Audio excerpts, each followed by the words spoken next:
जगारा लगावई है हो।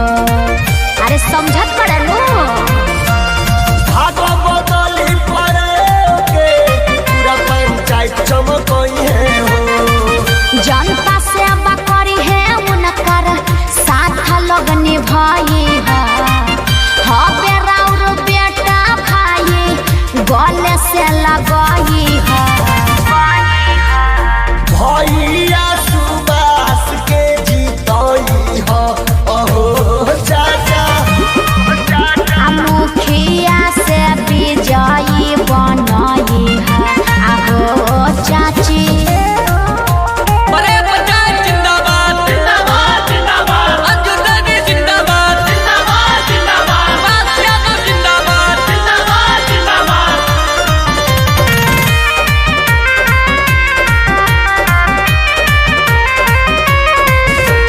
सुनो ये मौसा हमारे हो खड़ा भइल बा बेटा तोहार हो।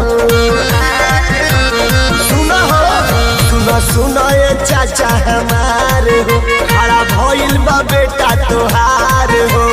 करी है विकास अपन पंचायत के होई अब सबके भला। सपना कर के देखाई है दिलवा के आशा के तू ही लोग पुराई है। अंजू देवी के जीतई हो अहो बाबा। अरे मुखिया से विजयी बनई है आगे दादी।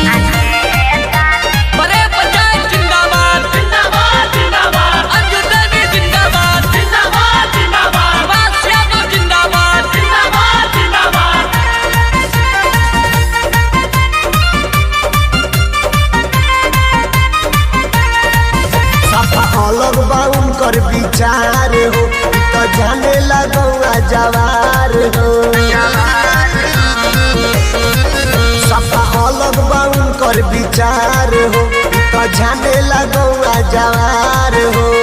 बबुआ विनोद शंकर करे ले रजिया सबका से कहे हथवा जो।